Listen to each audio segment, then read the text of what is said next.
Hello and welcome to this, another episode of Frame and Reference. I'm your host, Kenny McMillan, and today we're talking with Amy Bench, who DP'd 3 films that went to Sundance this year. You've got Mama Bears, Shouting Down Midnight, and Lover Beloved. She also had a 4th film up there, but I'll let her say what it is. Very obviously talented and accomplished filmmaker. Plenty of documentary work on her CV that's really great, as well as narrative. This conversation's a ton of fun. We had a lot of laughs.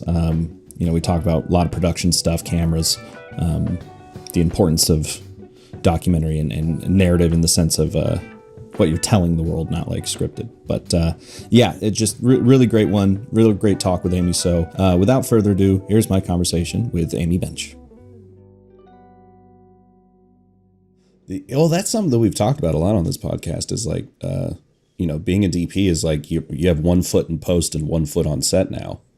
Yeah. It feels like it wasn't like that before.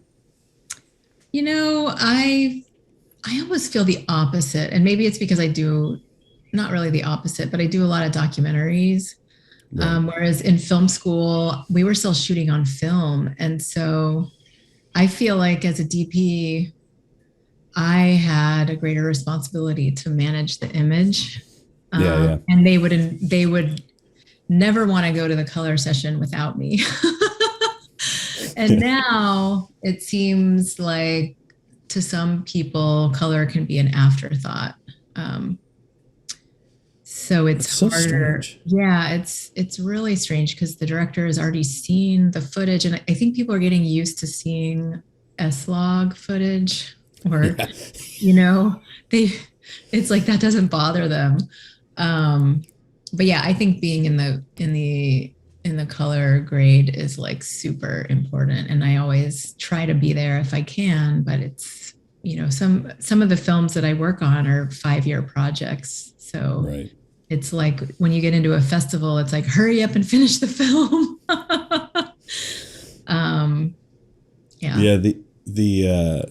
Me and a friend of mine, there's a music licensing company that's doing a film festival, and they're just giving out a bunch of prizes and stuff. So we're like, we'll give it a shot, because they only wanted a 30 to 60 second spec ad or 5-minute documentary or a 5-minute short. So we're like, we could knock that out. And we're going through examples of what we wanted to make for the spec ad.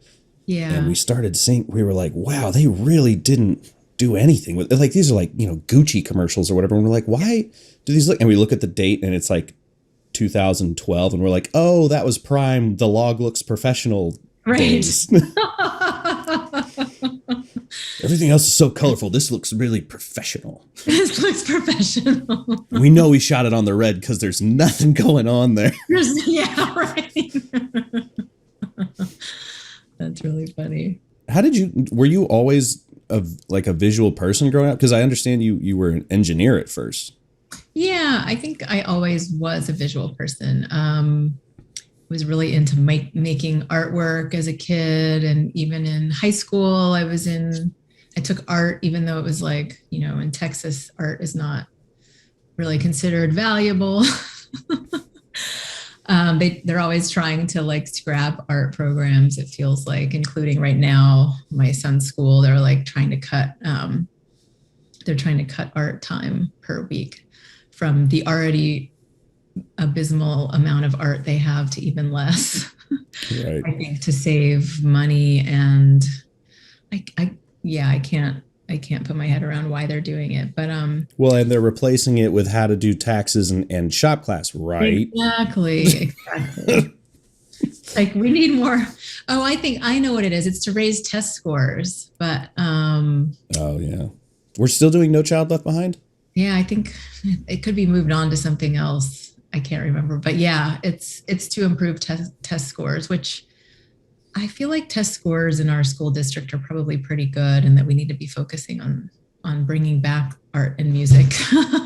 Yeah. Because ultimately, compassion and empathy and more creative endeavors, I think, are what make us a better people altogether. So yeah, I was always striving to be an artist. I just didn't know how to do it. I was also good at math and science, so I was sort of pushed to go into that direction.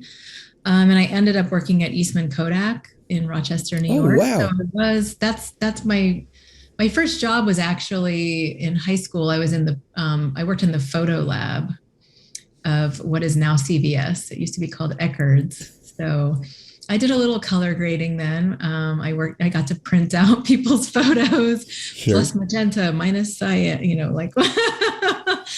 um, so I got to learn a little bit there, but I just loved being around images. And when there were interview opportunities for different jobs, and I saw Kodak was on the list, my school brought in employers from all over the country to interview because it's a pretty well regarded engineering school. And Mm-hmm. so when I saw Kodak on the list, I was like, ooh, that would be kind of cool. And so I ended up getting the job and moving to Rochester, New York. And a great thing about that job was that it was a rotational program. So I got to explore different areas within the company.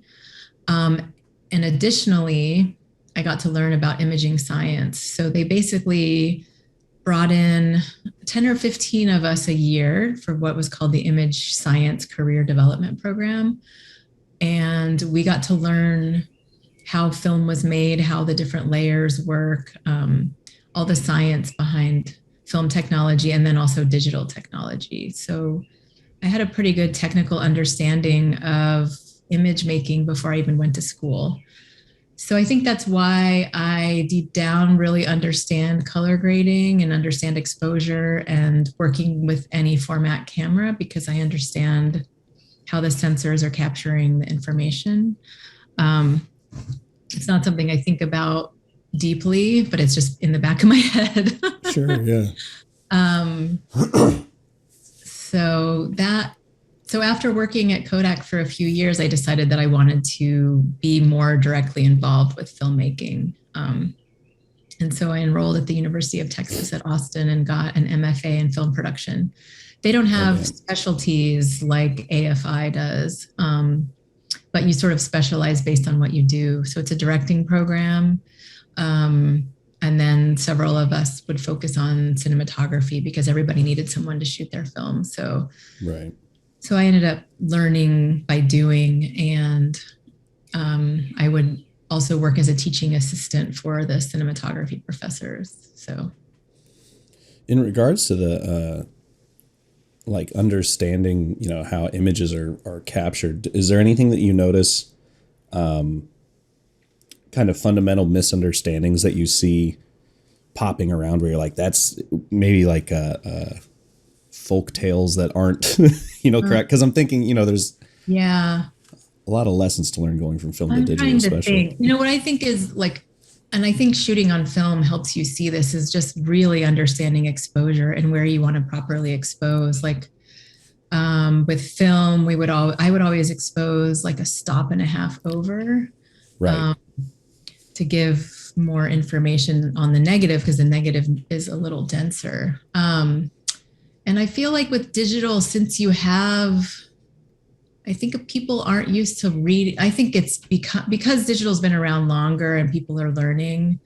They're starting to look at their waveforms more and histograms. But I feel like in the earlier days of digital, whenever people were shooting on DSLRs, and other cameras, like it was sort of an afterthought. Like people would just turn on their zebras and like expect that would be enough.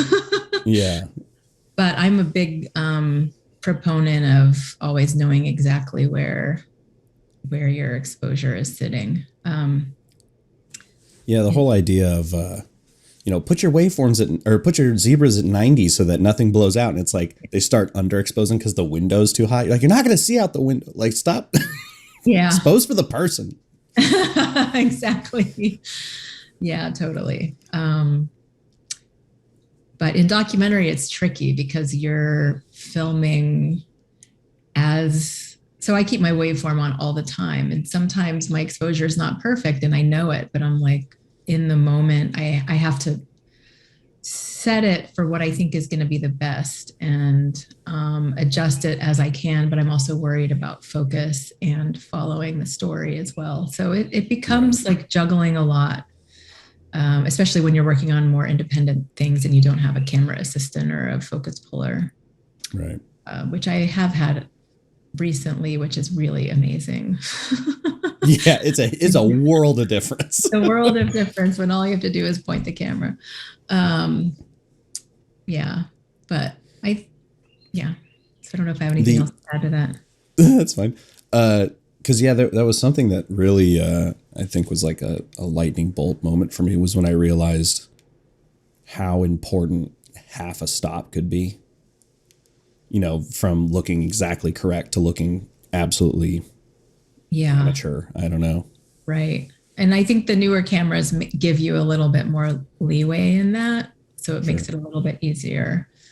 But shooting on like reversal film would be, you have to nail it exactly. I kind of miss the days of using a light meter. I mean, there's really not time in shooting documentary work, but sometimes I bring it along just in case. I still bring my light meter and my color meter everywhere. Yeah.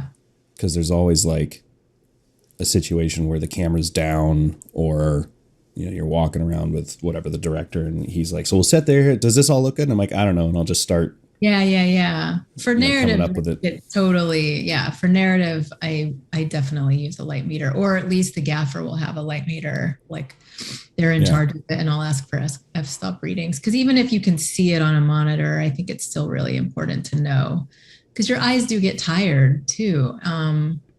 So you can't just rely on what you're seeing, but you want to make sure that you're remaining consistent, especially as you're jumping around from scene to scene. Yeah, so big light meter proponent. I wish I could use them in documentaries, but it's like, right. I only have two hands. So. Is there a camera system that you found is really helpful for keeping you moving quick like that? I used to use Canon, and then when the FS7 Mark II came out, I switched over to that because it's got a variable ND, which is really helpful, especially if you're shooting on still lenses, which I do sometimes. I've started collecting my own lenses that are either, like most of them are, they're modified still lenses. So I can switch aperture pretty smoothly. But at the same time, if you want to maintain an f-stop, that the variable ND wheel is really handy. So that's what I really love using on documentaries, at least. And the Alexa feels like the gold standard for narrative work. Yeah, but way heavier. Exactly. Yeah. But with S-Log too. Go ahead. I would say the Sonys are heavier than the Canons, I think, but ergonomically, and I miss shooting on Canon, but I've found that the Sony is working pretty well. Yeah, and I've got to shoot on the FX9 a little bit too. I don't own one yet, but same thing. I think the color is even better on the FX9. Yeah. They really, with the 6 and 9, they both really improved the imaging. The FS7, obviously, as you know, came out quite green. Yeah. Which is a strange. That's the thing. Sony started the digital, not truly, but in earnest, de facto Sony, with the F23 and the 55 and all those, oh yeah, they were the digital cinema people, and then their newer ones were they don't, not as much. But if you've got a good colorist, you can make it look like a Canon. Yeah, or an ARRI. Well, that also puts you back into this shoot a stop over thing, because S-Log just loves to be overexposed, doesn't it? Yeah, it does, which is always uncomfortable for me. This feels weird.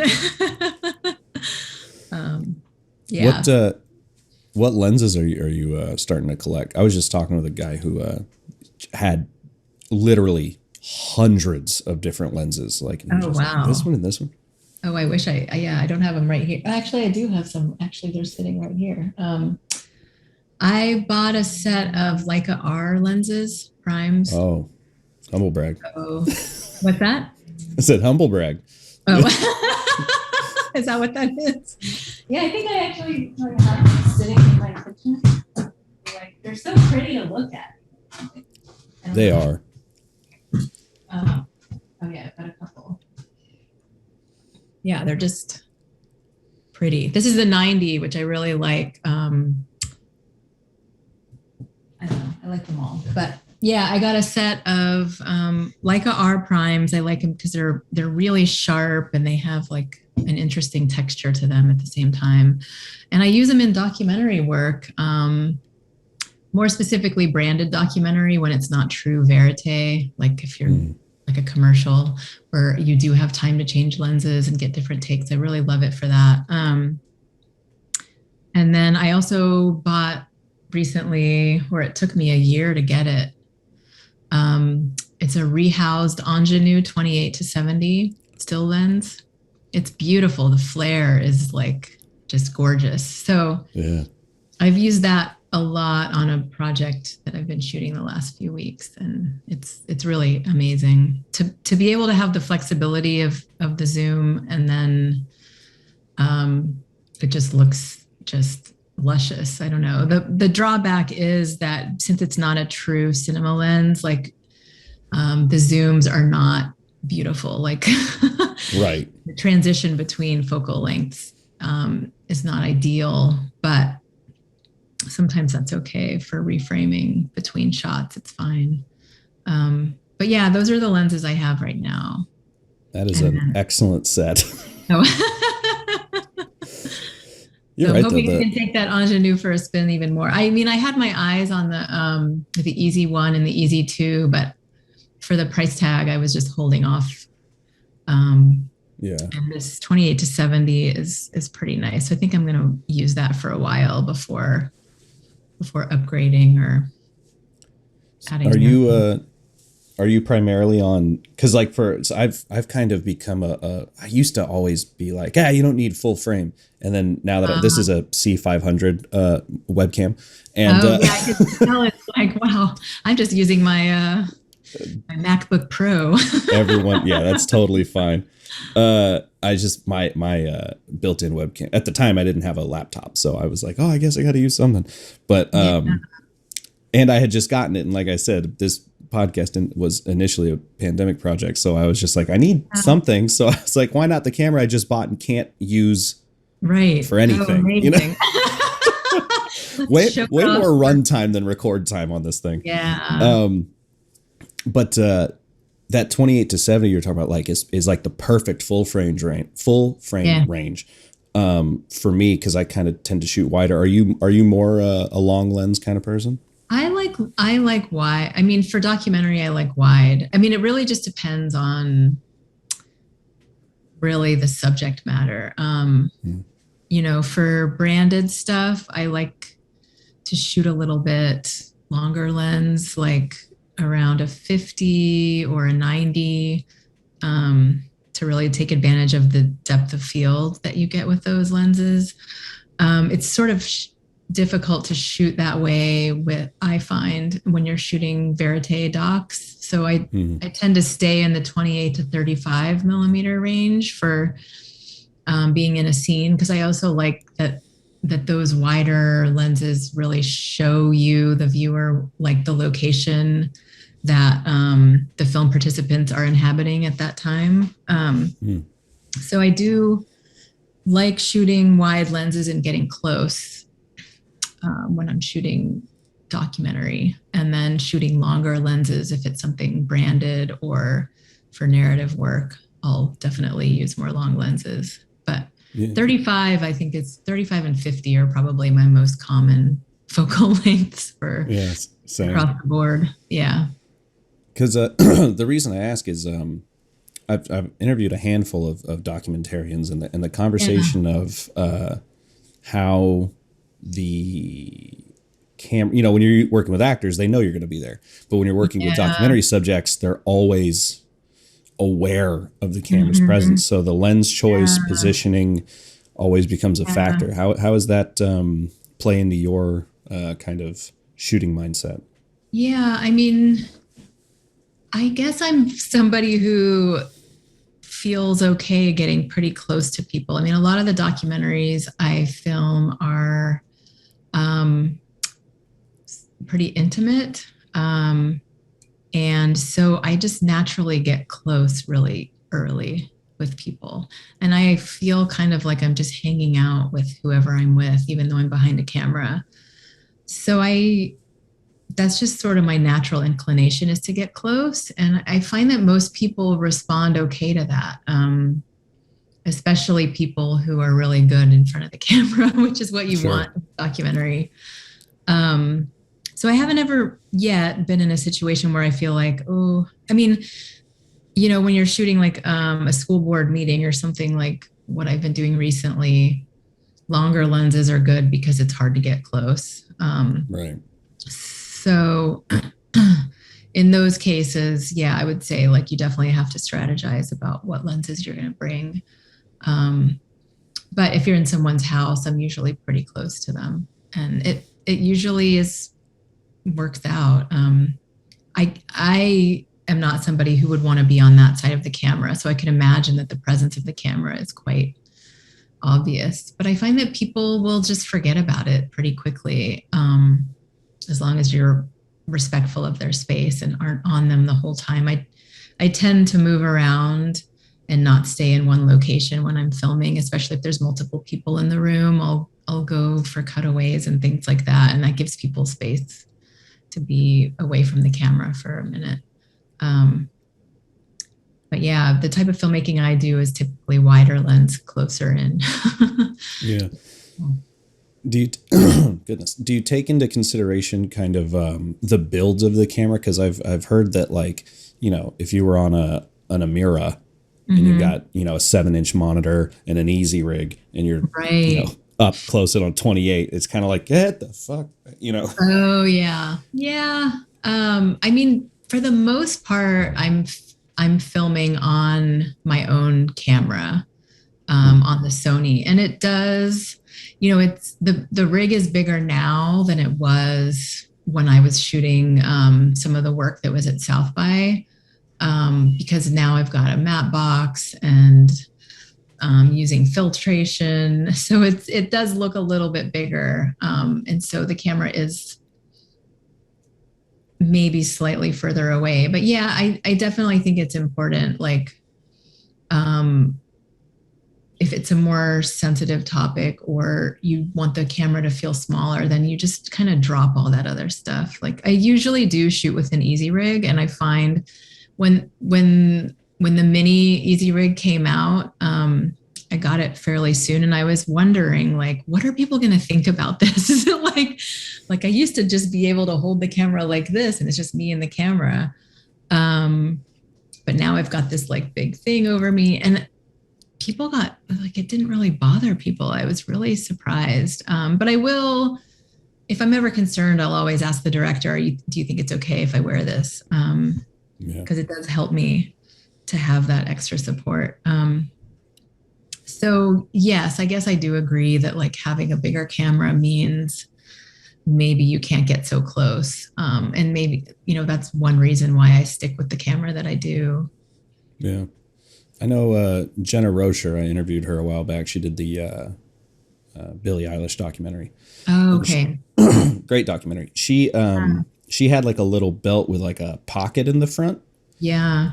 And she would put a monopod Mm-hmm. into the little pocket. And so she could like articulate from there. And I definitely stole that idea. I 3D printed a little pocket and just like made the belt loops the right size, and then I have one of those. I used to shoot with a C100, and I would shoot that way before the Easy Rig was out. Like, I had a belt, and then I would stick a monopod in it, and I got like a better head for it. Yeah. And that worked pretty well. It doesn't work for me with the Sony. The Sony's body is too long. Right. What camera? Do you know what camera she was using? C300, I'm pretty sure. C300. Wow. Yeah. That's an advantage of the Canons, that they're like a little boxier. Yeah. The 300 Mark III and the 500 Mark II are like I mean, it's, in my opinion, and I don't want to come off as a shill for Canon because I have no connection to them. I've got friends over there, but I'm not like We're not. It's just what I own. But I think it's like the perfect combination of like red body size and Alexa Mhm. look. These new ones. Yeah. Yeah. I know I'm going to be in the market for a new camera soon, and I need to, it's like, do I go for the FX6 or FX9, or do I go back to Canon? It's If you were going Sony, I would go FX6. yeah. Honestly, from what I could see, there's not a lot of. This is the nerd version talk of me Yeah. talking. The FX9 didn't appreciably give enough features over the 6. It was a really weird move for Sony because Yeah. like the 9 came out and it was what, 10 grand. And then Yeah. almost immediately after, they basically released the same camera, slightly smaller, Right. and made it like 5 or 6 or whatever it was. Yeah. Yeah. And I It's pretty, think they look the same. I haven't done side by side tests, but you get two cameras for the price of one. for real. Yeah. Yeah. I kind of actually wanted to ask you in this sort of vein, like do you notice any ways that your engineering brain kind of meshes with your art brain? Um, Because I certainly like to build my own stuff, but I yeah. don't think like an engineer. I think like, I hate annoyances. So I'm Right. just Yeah. like, this Yeah. doesn't work for me. You know. Yeah. I mean, I guess um maybe not directly. Like, I think I am a decent problem solver because of engineering. I mean, that's what engineering school is supposedly helping you to become better at, is solving problems. Um, and I find that there's a lot of pieces that you have to keep track of, as you probably know.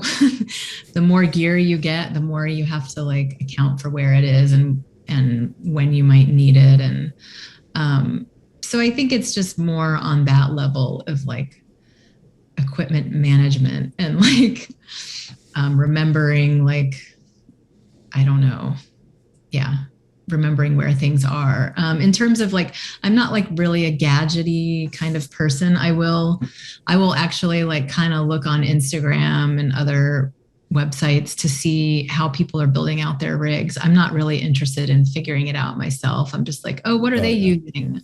And then I'll be like, oh yeah, that looks great. Okay, I think I'll get that. So I'm more tinker that way with like kind of browsing like how people are setting up their cameras and Sure.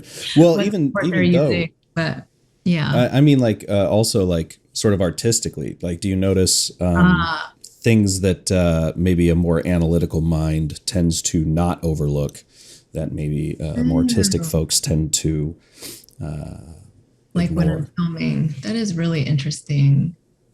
I mean, honestly, I feel like I try to lean away from my engineering mind when I'm filming because I feel like one of my strengths is my sensitivity, and I note, like, in terms of noticing subtleties in light changes or subtleties in performance or subtleties in how this lens looks versus another one, or standing over here versus over there to get a shot. I feel like I try to like go as much that direction as I can. My engineering mind could be helpful in that while I'm filming, I'm also thinking about editing. Oh I'm not yeah. an I'm not an editor, but I'm keeping track of the shots that I'm getting while I'm shooting so that I can make sure to give the editor cutaways at certain points. So I feel like I do have to use my analytical mind at the same time. And I think that's one of my greatest assets, is usually editors are really happy with the footage that they get. Because I think it is a really tricky thing to do when you're filming real life, is to figure out when you can break away and get full cutaways, not just like, oh, I'm going to cut to their hands, but but Right. like when someone else's reaction might be important. They're responding to something else, but it's the same reaction that would have happened at a certain moment. So I think thinking about the editing of a scene and keeping track of all of that is where that analytical mind comes in. Yeah. Or just something I really had to learn was when I got excited about a clip, to not end it. Oh yeah, Like knowing, right, because I shot a totally. lot of like, I never really did documentary as such, but for the longest time I was shooting concerts. And Ah, I would know that, like, thinking like an editor, I was like, oh, got the clip, and I would end it, not giving myself oh, any interesting. tail or anything, Yeah, yeah, yeah. I try to hold shots fairly long. I mean, I learned that early on. Like, even if you think it's long enough, it's probably not long enough. Yeah, 10 And seconds feels like a long time. and sometimes what people say or do after you think you just got a really great moment is even better. So I tend to if I think I just got something really amazing, I have to resist the urge to pan away to the other person. I just stay on that person because then they might say something even more like insightful or just transcendent, something that transcends like what's already been happening. So it's that resisting that urge to get reactions too early is what I am always working on. But I've been doing that way. And there's a scene in Mama Bears that someone pointed out to me. It's screened last week at South by, or was it the week before? It might have been last week. Yeah. Yeah, Where time has been weird recently. where one of the protagonists, Kai, who's a transgender girl, in the scene, she's 6 years old and she's asking her mom if she can have a sleepover.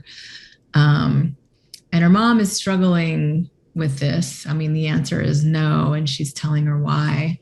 Because of COVID. No, it's because Kai's transgender. And so Oh, they're keeping it a secret I see. from certain people because they live in a conservative part of Texas. Gotcha. And so her mom is like, we just can't risk it, basically. And you can see I never panned over to her mom to hear all of the reasons why not. I'm just on Kai's face, and you could just see her inner like sadness come through on like the little eye twitches and things that Right. she does. Um, and I think it's a really powerful moment because it makes you understand how hard it is for her to have a normal life. If this is pre-COVID that we filmed this. Oh, I see. Okay. Okay. Yeah, if she can't, yeah. So maybe it's not as big of a deal to not have a sleepover now that we've gone through COVID and like that's normal. Like my kids have never had a sleepover. Yeah. But at the time, it was like, wow, like I can't have my best friend come over because Yeah. um, It even is though a even though she knows I'm transgender, it might just bring up things or things might happen that um, yeah, it's a tough it's age. yeah, it's tough to I'm noticing more and more that adults are really intent on making sure kids grow up right out the chute. No playtime, like no time to explore yourself, no time to, as David Lynch says, just have ideas and be weird and like, explore stuff, be yourself, whatever. It's like, no, we have all these rigid rules that happen and you've got to know them. I So I find incredibly think, frustrating. yeah. One thing I did want to ask was if you had any visual influences, coming up as a cinematographer.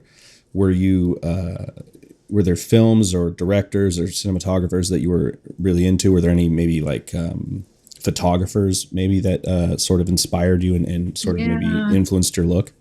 Yeah, I would say there's three main people, cinematographers and photographers. I'll list them and then maybe talk about them each. Amy Sure. Arbus is one of them. She's Diane Arbus's daughter, who's a famous photographer. Albert Maysles, who is the one of the original direct cinema filmmakers. He did a lot of verite cinematography in the 60s and beyond. And then Emmanuel Lubezki, or Of Chivo, course. who is like a really gifted cinematographer. Um, so when I was still in grad school and finishing up, I was able to do an internship with Maysles Cinema, and I worked with Albert Maysles, and I just loved his handheld work. I think he was really talented at getting um, getting to know people really quickly through the camera, and his camera movement was just impeccable. So I watched a lot of his films and sort of studied how he did that. Amy Arbus, I took classes with.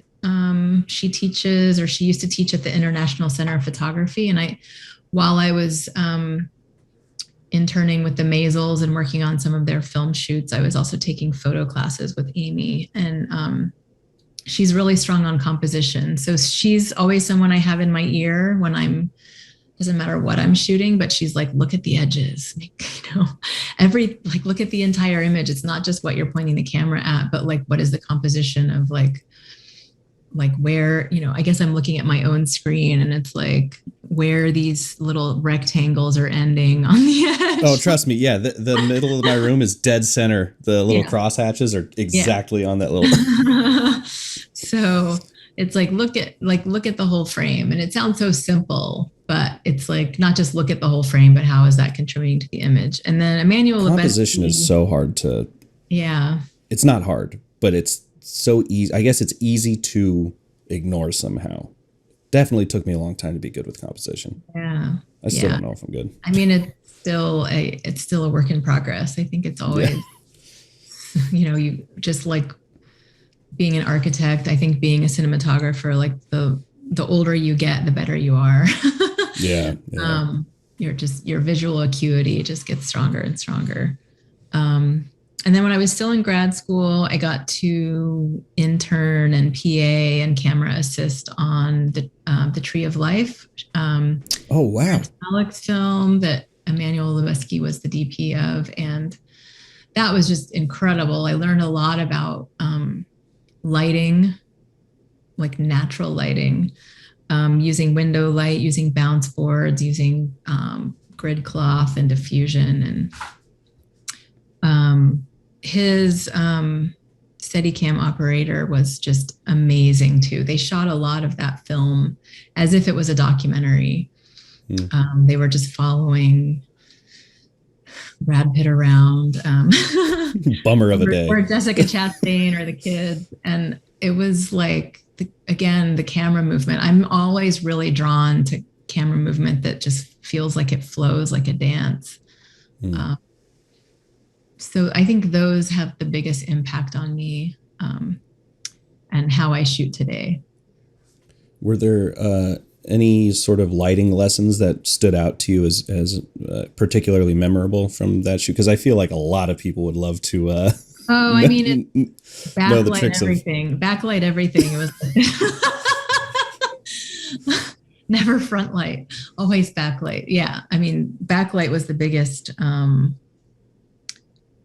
thing in terms of. I think it was also like location is really important. So they would schedule scenes around time of day and shoot in the most optimal time of day, which made it really challenging for the actors, I think, and for the crew who were moving gear around a lot. But that film was almost entirely lit naturally. Sometimes there'd be an HMI out the window bouncing in through some diffusion or grid cloth, but for the most part, it was like backlit. Everything was backlit. Magic hour backlit. The first AD really getting their weight. Yeah, the grip truck was pretty small on that shoot. the grip pickup. Yeah, the grip pickup. So I think it was like that film just always reminds me that like you, especially because I work in documentary, you can make beautiful images without a ton of lighting gear. You can just utilize what you have naturally, because that's what I have to do a lot of times is come into a room and suss it out really quickly. Which blinds should I open? Which ones should I close? Are there any doors I can open or close? And that's actually one thing I did during COVID because of safety reasons also, is like open a door here or there. And like, I was like, oh, the sound person doesn't love it, but it's another way of like getting some interesting lighting going on is by opening a door. It's another lighting source. So yeah, I think utilizing practicals and daylight to your advantage is sort of what I'm always aspiring to do, and remembering that they did it so well on Tree of Life. Yeah, I have to revisit that film. I haven't seen it in Yeah, I mean, they a long had, time. amazing cameras and lenses. It was Ari and Zeiss. I don't remember which Zeiss lenses they had, but they were beautiful. And they shot mostly on like a 22, I think. So it was pretty wide. Classic for Chiba. Yeah. I mean, the Steven Gaynor, the ASC guy with all the lenses, he was saying that lenses are the new emulsion. Now that all cameras kind of look, especially Yeah, after the grade, can look kind of the same. that's a great quote. Yeah, I know, right? That's why I remembered it. I have a terrible memory. But Yeah. lenses are the new emulsion. That's how you can really affect your image and make it unique. Yeah, I agree. And it's one reason why I haven't jumped to get rid of my FS7 yet, is like, in all honesty, it still works great. And it's like, Absolutely. I'm just dumping money into lenses and using some filtration, not a lot, to give the image a little bit of a different look. Because yeah, a colorist can do different things, but the texture that you get from a lens is just, it's not something you can create in post. Yeah. What kind of filtration are you drawn to? Um, Because everyone uses the Black Pro Mist now, but yeah, that's what I I'm feel like using. we're, yeah, there you go. Yep. It's a Yeah, good one. yeah, it's a good one. I like it. I'm trying to get away from it just because It's uh, becoming so ubiquitous. it Yeah, is the like, especially once the YouTube crowd gets a hold of something, it yeah. becomes Gonna have to look for truth. something else. Yeah, right. Like glimmer glasses started to pop up a lot more, I've Yeah, I've noticed. used a little bit of that too. I don't know if Black Promists have made it to the documentary world as quickly, so Really? I don't Well, know. then you're still good Maybe, then. yeah. So maybe I have some time with this. um, but yeah, I think in combination with lenses, I think maybe my Pro Mist will look different than somebody else's Totally. Well, thing. and everyone else is, that aforementioned YouTube crowd is, they're all shooting on Sigmas, like the Right. sharpest glass Exactly. possible. So there's just Right. no texture there. Yeah, exactly. So they need it. Yeah. The Leicas. Oh boy. Yeah. Talk to me about the films you got into South by. Had you ever been to South by? Oh, yeah. Well, I live in Austin, so I've been to South by numerous times. I used to volunteer years Oh, ago hell when I yeah. was in college. Um, I mean, I work all like, so I'm a director, and I'm sorry, I'm a cinematographer, and I also direct. So a film that I directed played in 2019. So I got to go to South by like right before a year before the pandemic, and it was an amazing experience. And so being able to come 2 years later,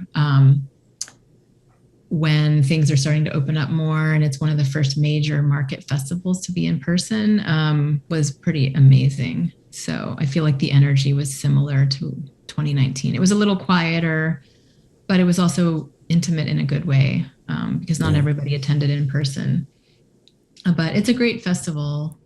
Um, yeah, I had 3 films that I was a DP on. Mama Bears, which is a feature length documentary directed by Darisha Kai, about LGBTQ children and their Christian conservative mothers who have gone through a transformation in order to affirm their children.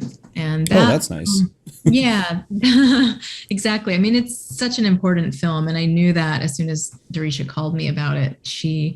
I was referred by another friend to Darisha, and she called me before she had any funding for the film. And I was like immediately drawn in. As a mother, I could relate definitely to wanting to protect your kids at all cost. I'm not Christian conservative, I live in a conservative state, so I Mm. know or have been in contact with a lot of Christian conservatives and know how deeply held their some of their values are, and so that immediate tension I knew was going to make a great film for people who were able to drop their upbringing and their religious views and kind of do a 180 was pretty amazing. And the film is really wonderful.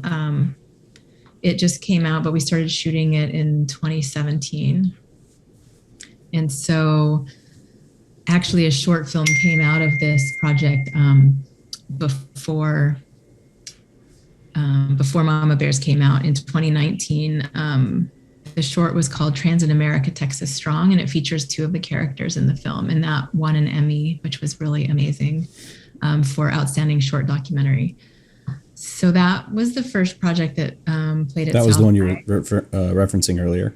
Yeah, with Kimberly and Kai, and talking about, I was on, filming Kai, talking to her mom about having a sleepover.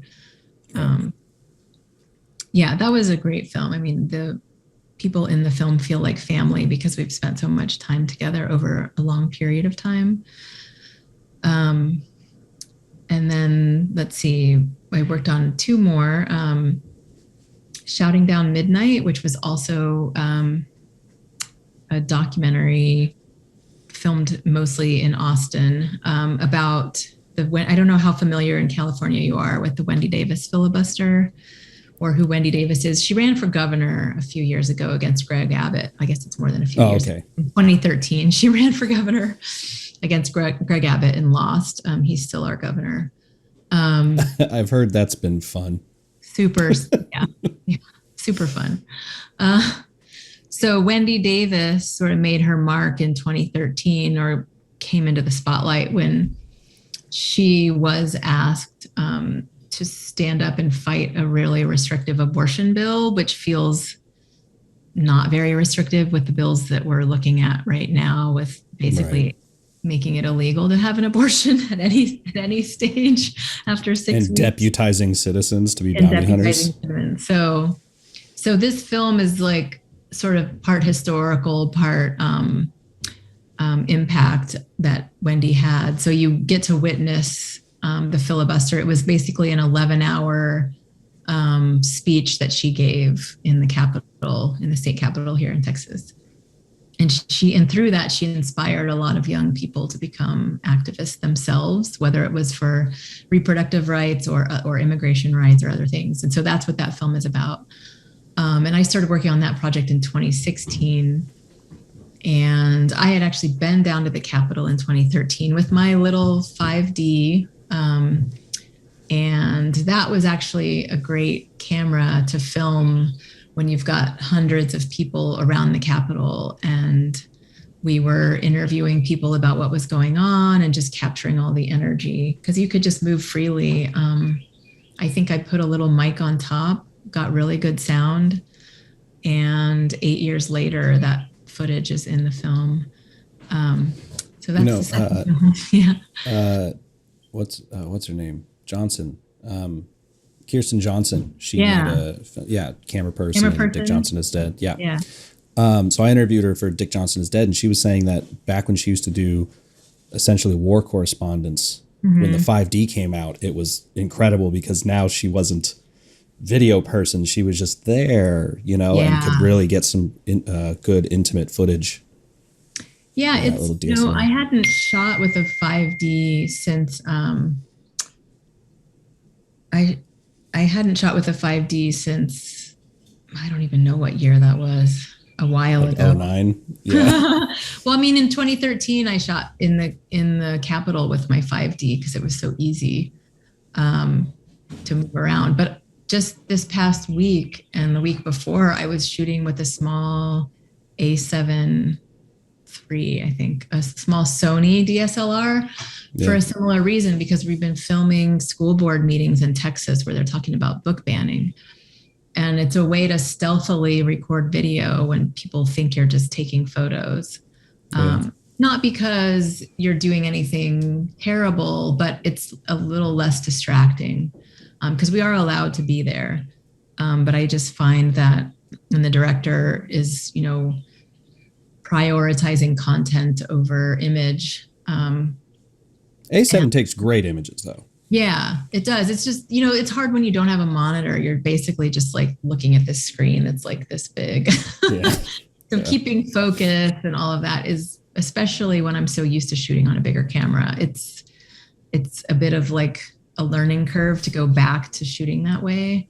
But it is a really handy tool to be in environments where they may not want a big camera because they'll find it distracting. And so it is kind of a game changer. Yeah, it still is a really great tool.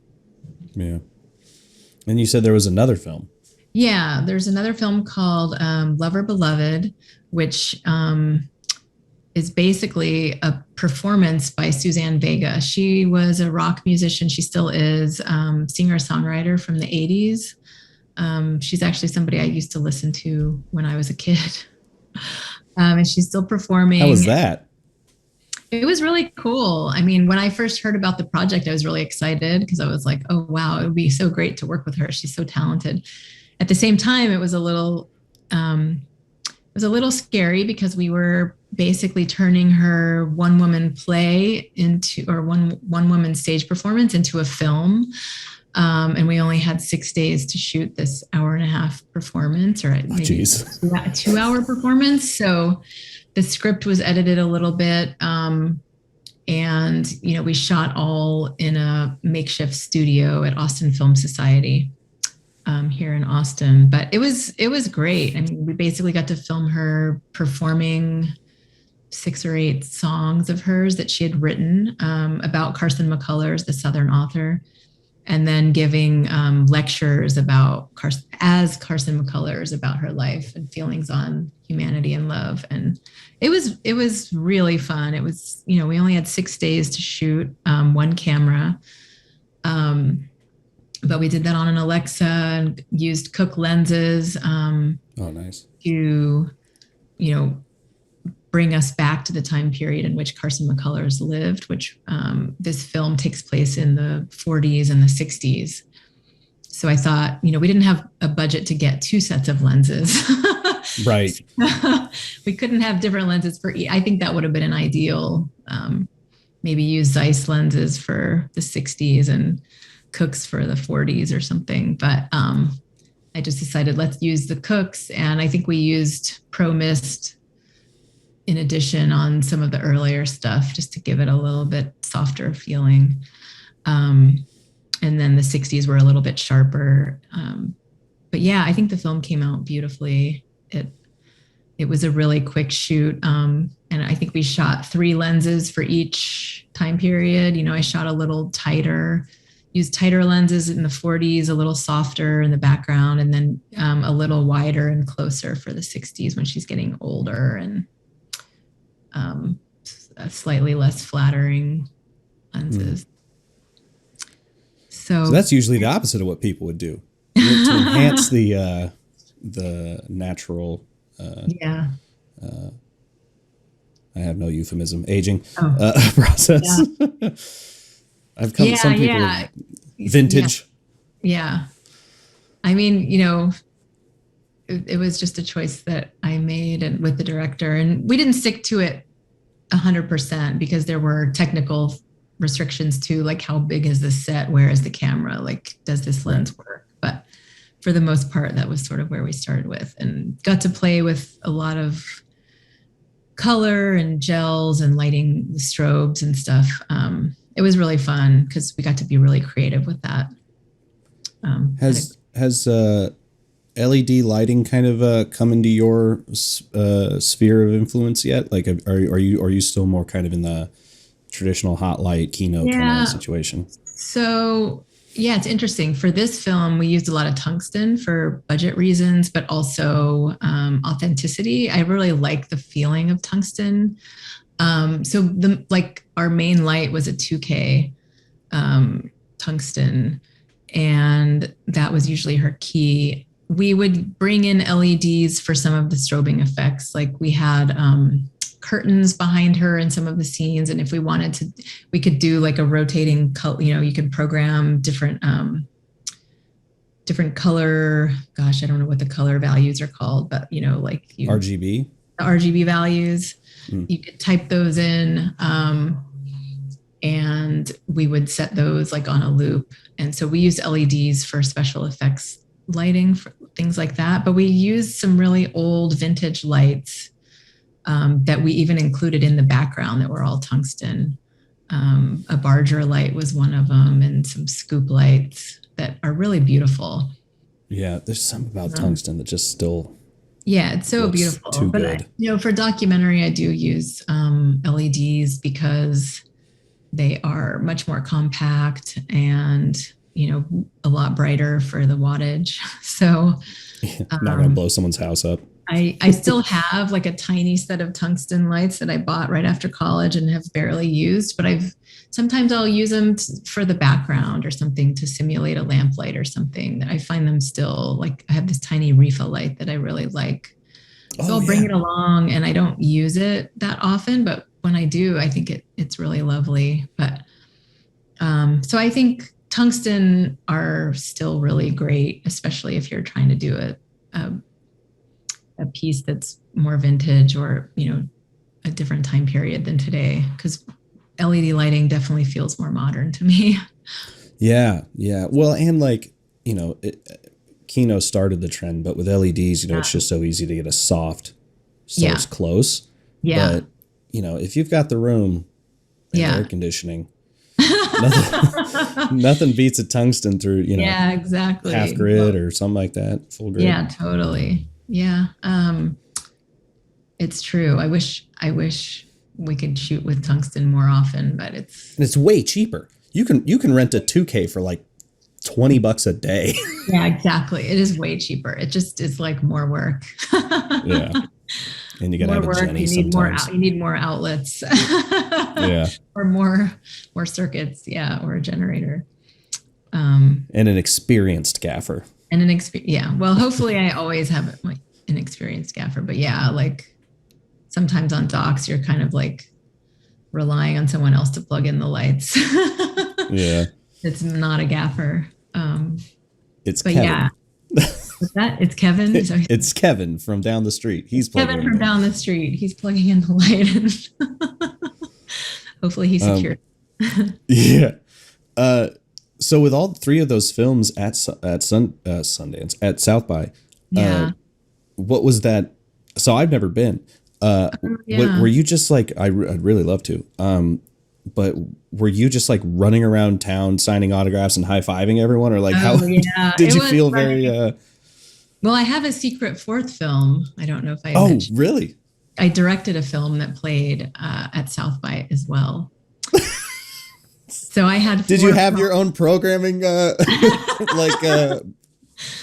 needed an assistant, believe me, I did, but no, I've been working on a series of animated short documentaries, which seems sort of strange for a cinematographer to be making animated films, but it's utilizing a different part of my brain, I suppose. And getting to work with animators is great. Like getting to work with someone who's really strong visually in a different medium is really fun for me. So I basically, the first 4 days of South by, I had a premiere every day. None of the screenings overlapped, but I did miss, there were a panel that I was asked to be on that I wasn't able to do because I wanted to go to the premiere of one of the projects that I worked on. And, some networking things I probably missed out on because I just wanted to enjoy the experience, like of celebrating a film that you've worked on for 2 to 5 years. Totally. So and things are a little spread out in South by. It was nice that I live here and have a car because I could drive and give friends rides places, because the Uber situation or Lyft rideshare is atrocious. It gets really tricky during South by. Some people were waiting for a half an hour and then just gave up for their ride to come. But yeah, so this was a particularly busy South by for me, which is why we're talking after the festival. Yeah. It was really tricky to have much time more than changing my outfit every day and making sure I ate something. Yeah, for It real. was a whirlwind, but it's a really fun festival. I enjoy the programming that they do. Um, Yeah, it's I'm just thoroughly impressed by that. Like, has anyone done that before? Has anyone had like 4 films all in the festival at one I time? don't know. I don't know. We It, should send you a plaque. yeah. Yeah, I was in one Q&A. I think it might have been the last Q&A that I did for the festival, which was Thursday of last week. Um, and Janet Pearson, who is the head programmer, she runs the film fest. She's like, Amy, didn't you have another film here? I was the DP on this film. I was like, yeah, I did. I had a few other films in the festival. She's like, I, huh? didn't, I didn't name them all because it was a Q&A for one of the films, but it was, at least she knew something was up, that I had more than one film. But yeah, I don't know how many people other than the people whose films I worked on know. We got to figure that out, because that is like, you could be like, oh, Emmy nominee, whatever. I would put had 4 films in a festival at once, like, or Emmy Four winner. films in Sorry. 1 year. Yeah. Yeah. Yeah. You know, I had heard a interview you did where you had touched on the idea of making films as opposed to advocacy pieces, and Oh, I was interesting. I was Yeah. wondering if you could kind of expand on that, because I think it really is important Yeah. to make a film that isn't. I feel like it's easy to point blame when you're Hmm. making a documentary, as you Yeah. seem to tend to make, versus trying to educate or whatever it may be. Right. I mean, I think ultimately, even though I work in documentary primarily, I still have a very strong interest in narrative and am welcoming more narrative projects. And the documentary projects that I work on, while some or all have a social justice point of view or purpose, I think ultimately telling a good story is the most important part of that. And letting people in on the lives of others is sort of what they do. And so it's all about spending time with strong characters who are overcoming something or trying to overcome something, and the internal and external struggles that they face. So every film that I work on, whether it's narrative or documentary, I want the narrative element to be the strongest and the visual element to be as strong as it can be, which I find can be challenging in a documentary because you got to be there when you have to be there, no matter what the lighting looks like. Sometimes I do Right. as much as I can.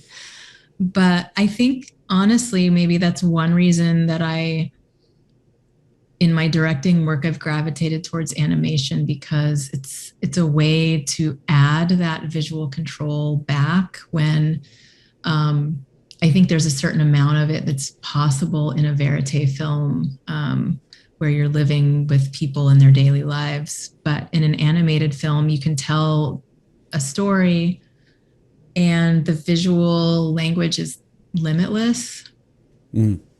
You don't have to worry about what people are wearing or where you're able to interview them, or um, you just do it and it's like a black box, and then you have their voice, and you can create the world based in like sort of based off of reality, but goes kind of beyond reality.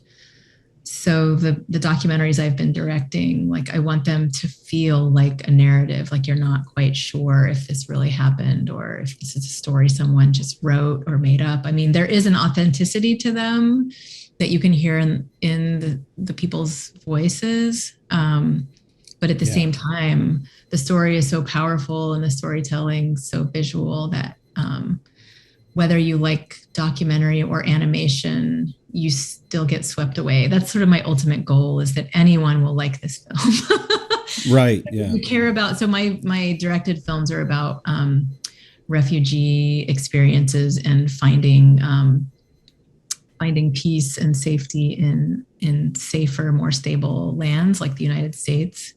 So whether or not you are interested in the refugee crisis, you're still going to be really moved by the films that I make. So that's sort of always in the back of my mind.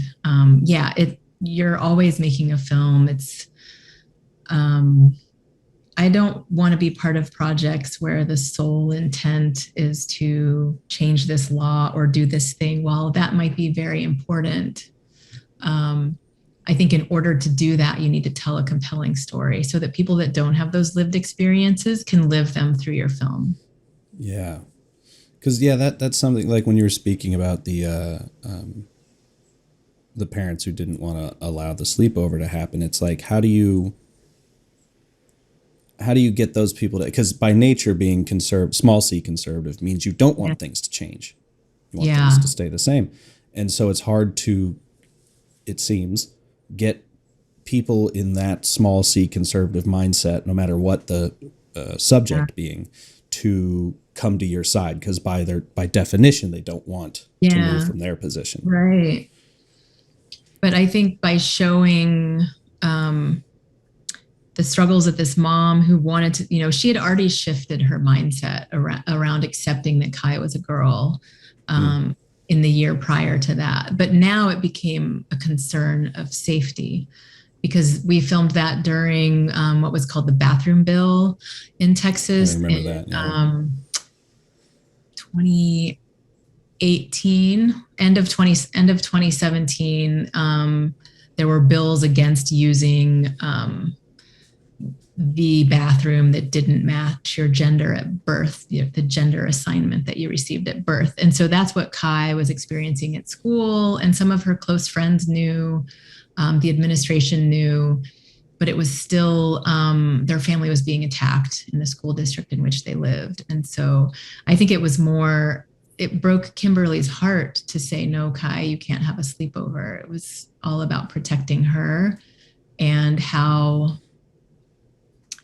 kids can be mean. And if they end up seeing each other in the bathroom, could see something that makes them feel uncomfortable. And then the rumors can go around school. And so I think she was really smart in wanting to protect Kai from any teasing or harsh treatment that she would get on top of what was already happening to her. And I think that's important for people to see who may think oh, people just openly embrace transgender children. They openly embrace LGBTQ. It takes time. It took time for Kai to be able to tell her mom, no, mom, I'm really a girl. It takes time for Kai's mom to come to understand that. And I think it's important for people who are not on that side of acceptance to see that everybody has struggled with it. And it's not just an easy, acceptance. And it's a struggle that people deal with every day. And I think it shows no, this family didn't choose to be a family with a transgender child. It's something that they are tackling every day because it makes their lives so much harder. Why would anybody do this to themselves? Right. I think the humanity is what is important for people to see in these films. And that's how you get change, is when people have a deeper understanding of how complicated these relationships are, and what everyday people struggle with who are LGBTQ or who have LGBTQ children. It's not just night and day. One day I have a boy, then I have a girl, and I move on with my life. It's very complicated. It's very hard. And that's why we need to support them and not blame them for using a certain bathroom or wanting to play sports when that's just a small piece of their life. Yeah. Well, and it's, as you're saying, making a compelling story about a human is far more valuable and probably what do you call it? Makes people think the way you want them to think, whatever that word is.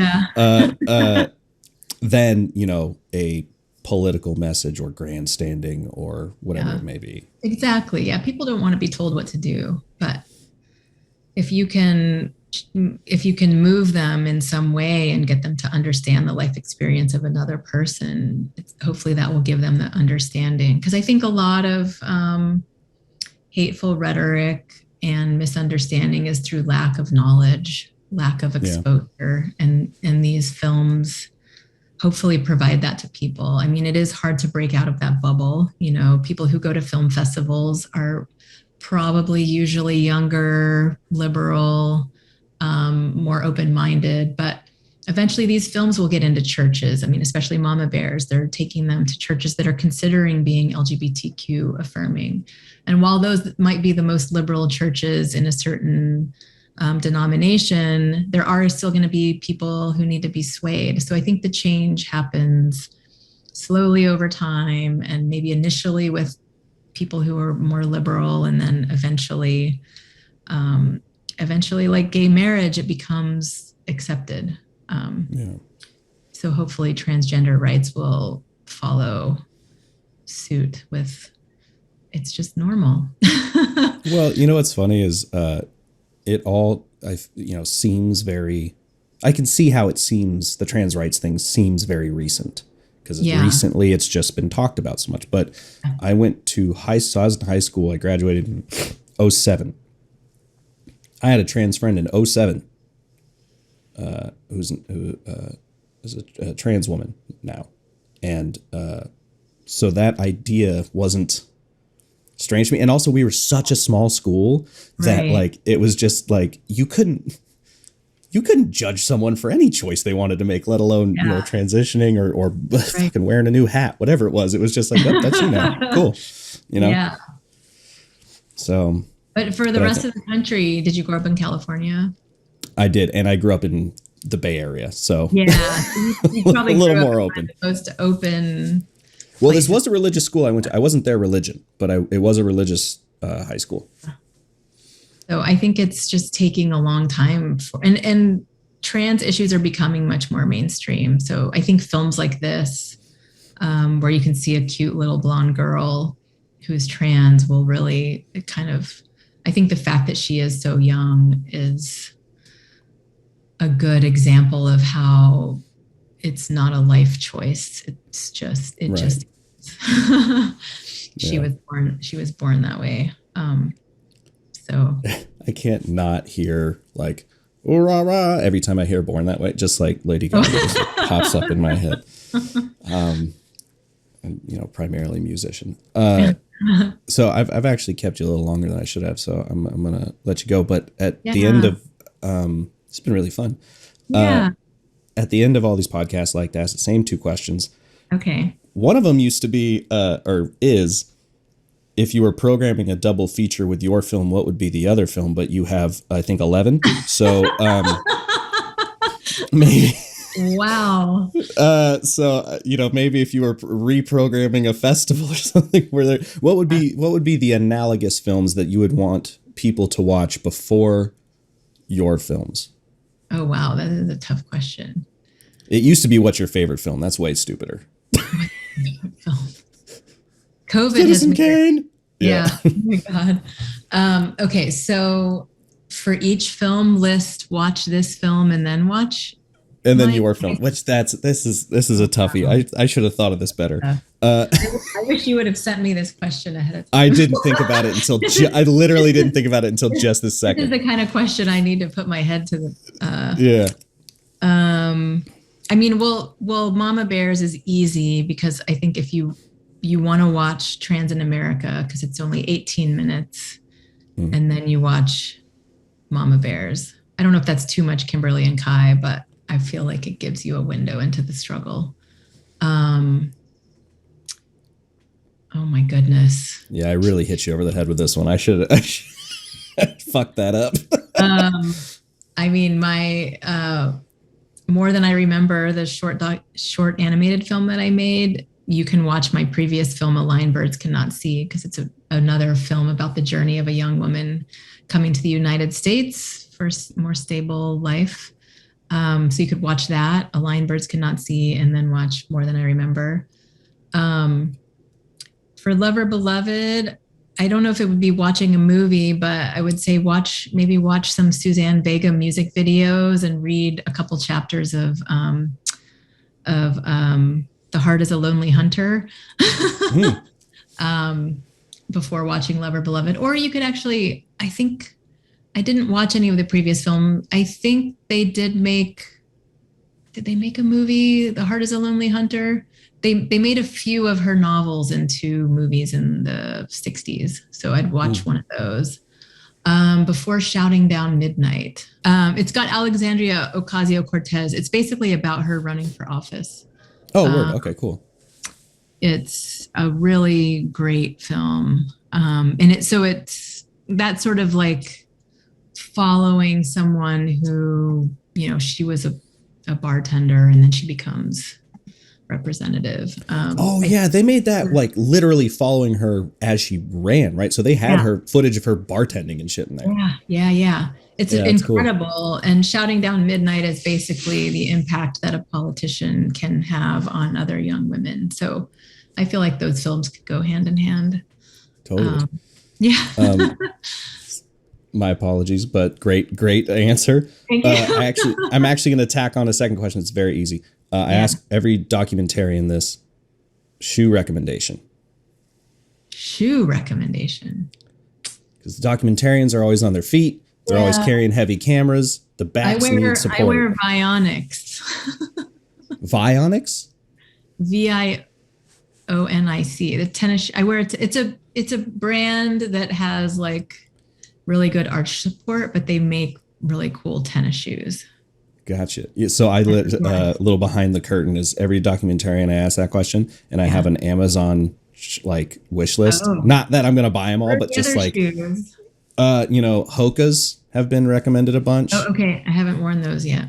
Yeah, huge. On Cloud is another. Is it On Cloud?